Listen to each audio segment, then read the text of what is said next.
Hello and welcome to Faith, Fashion and Fur with Leslie Souza. I'm glad to have you here today. I wanted to let you know that Faith, Fashion and Fur is going to be moving to Fridays for 15 minutes. So tune in on Fridays for Faith, of course, that's always first, a fashion tip, and then some adorable moments with my two Shih Tzus. Right now, I just want to show you, let's see. Oh, and my remote control still isn't working, and I don't have my teleprompter yet. So, okay, I'm just doing the best I can with what I have, but let's see if I can move this down a little bit, and you'll see that not too good. All right, so maybe I can move this out a little bit. No, it's really not. All right, okay, well, if you first don't succeed, try again. Okay, so Aslan, come here, baby. Nobody has seen you in a while. This is Aslan. He is 5 years old, and he was the dog that I received after I had breast cancer. He is an unofficially trained support dog that brought me great comfort and love through my breast cancer. So 6 months ago, he went blind, and we're still working with him on that and just trying to give him as much love as we can and good snacks and food, trying to help him to eat healthy and to lose some of the weight from SARDS, which is a sudden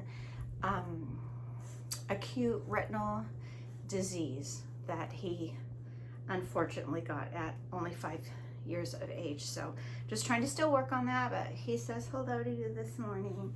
And then over here, let's see if he can lay back down and get cozy. And then over here, who's this? This is Coda's completely rambunctious little brother of Aslan, just ready to go anytime, but definitely the sweetest lap dog you could ever have. So there is that guy.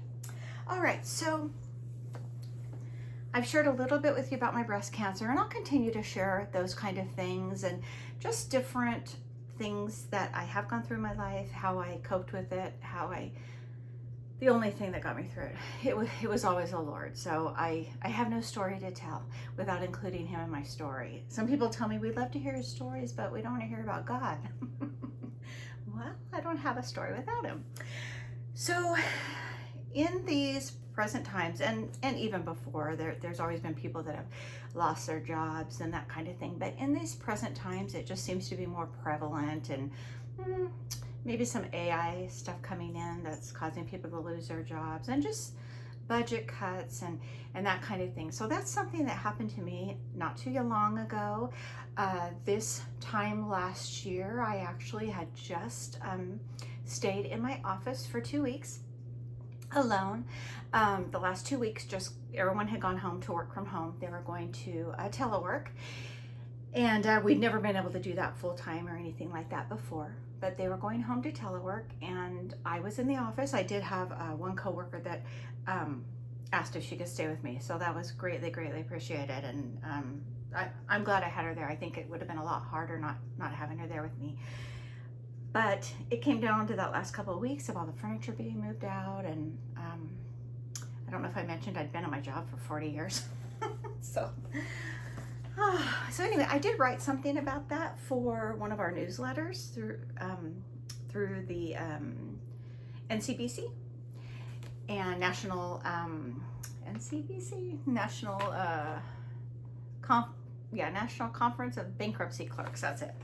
Okay, so I wanted to share a little bit about that with you, and maybe if you've lost your job recently, or you're afraid you're going to lose your job, or just any of that goes along with if you're going to have enough money, if you're going to be able to pay your bills, if you're going to be able to eat, take care of your family. There's so much that is tied to our jobs. So today I want to share this story with you. I'm going to try to look up as much as possible, but I am going to read part of this to you. So just friend to friend. So I was used to being praised for working for the same organization for so many years. It was the respectable thing to do. Back then it was. I mean, now people look at me like I'm crazy. You were there how long? You know, it's just a different generation, and people usually have several different jobs during their lifetime. But back in the day, when I was young, it was really something to stay with an organization for a long time, and to start with them, to retire with them, or whatever. But it showed commitment, loyalty, and dedication. However, as generations passed, kind of what I just said, I started hearing more and more that viewpoint was outdated and old-fashioned. The funny thing now is when people ask me what I do and how long I have been there, I no longer hear, wow, congratulations. The typical response exhibits a combination of suspicion, confusion, and possibly even fear in their facial expressions. They're probably afraid they're going to have to be somewhere for 40 years. Why would you stay at the same place for that long? They then go on to tell me how nowadays you have to change jobs to move up in the workplace, and I'm sure things have changed, and how normal it is to have 2 or 3 different careers in a lifetime. I must have missed that memo. After 39 years of serving the U.S. Bankruptcy Court, I was asked to stay after our weekly managers meeting. It was on a Thursday afternoon and last fall. My boss, for whom I have the utmost respect, we're still friends, which is great, delivered the hard and very unexpected news. I can imagine the look on my face. The unexpected news that they will be closing my office in Modesto in June, and that was June a year ago. My heart plummeted. My boss continued to speak, and at some point I had to stop and apologize. That shock of what he had said caused me not to hear a single word that had followed. I was in shock, dumbfounded, sad, and honestly feeling a bit lost. This job was a big part of who I had become. I had grown up in it, and I was very proud to be associated with my coworkers. I had started as a docket clerk. No, I don't even think I was that. I think I was a claims clerk, and I worked my way up to office manager. My boss would travel from Sacramento to Modesto the next day to tell my staff.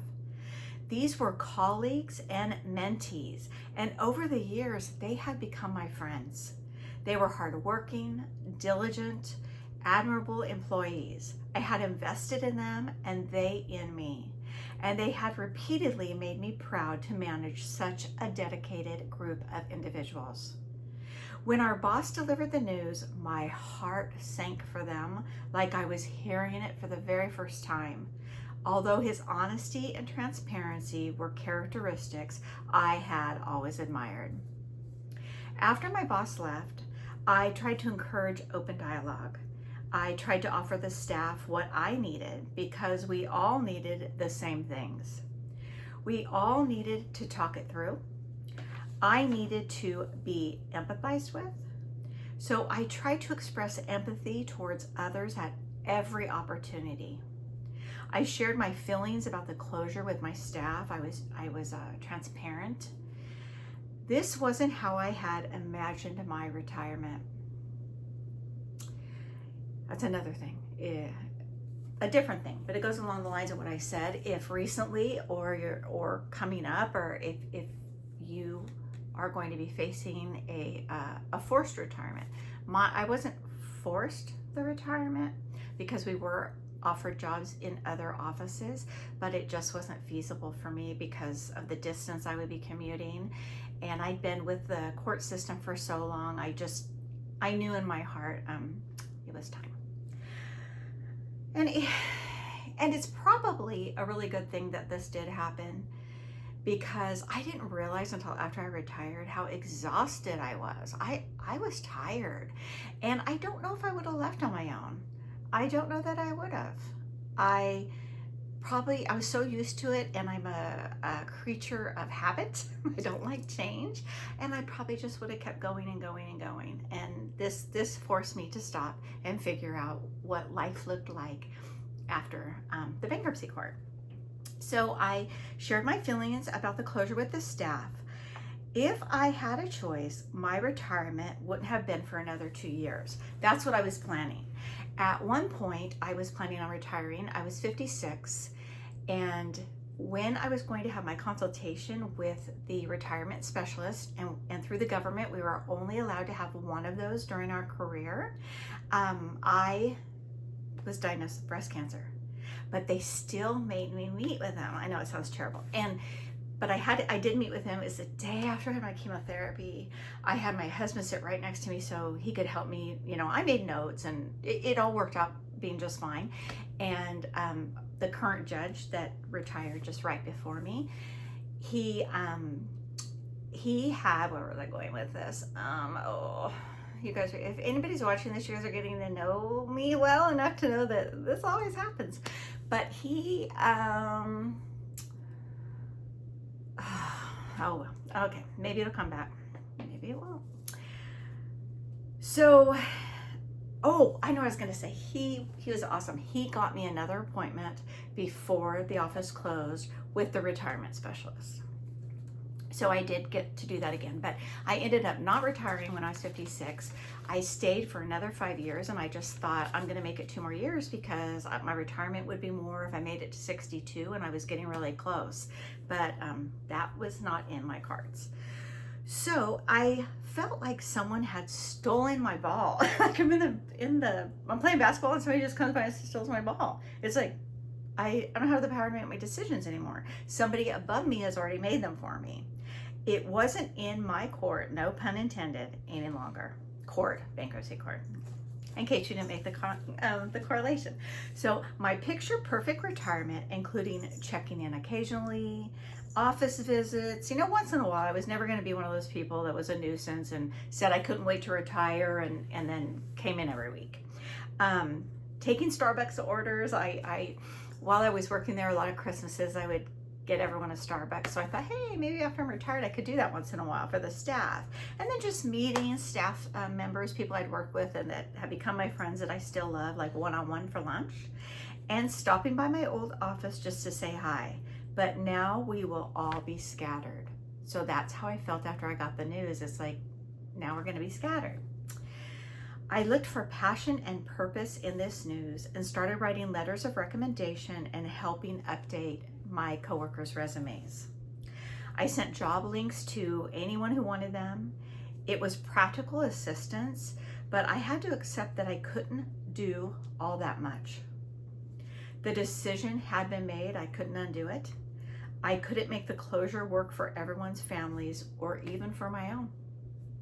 It's just one of those places you get in life and you realize you don't have control over it. And we really don't have control over anything. And that's actually a great place to get to when you realize I don't have control over it anyway. It honestly felt like a death. And I have grieved deeply. I learned to accept the uncomfortable feeling was okay too. It was a huge loss for all of us. I was in the same boat as my staff, but there was comfort there. I knew what they needed, encouragement and support, with understanding, because I needed that too. We were all offered jobs in another of the Eastern District of California's courts, and we had been given a very generous amount of time to make our decisions. A buyout had also been offered.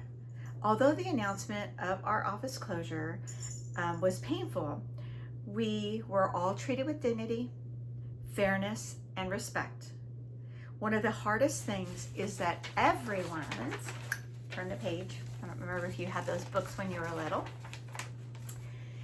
But now I lost my train of thought. So one of the hardest things is that everyone's circumstances are so different, and it's such a big decision to make, to go to another court or to try to look for another job. Every employee's decision is a very personal one, and we couldn't help each other with that.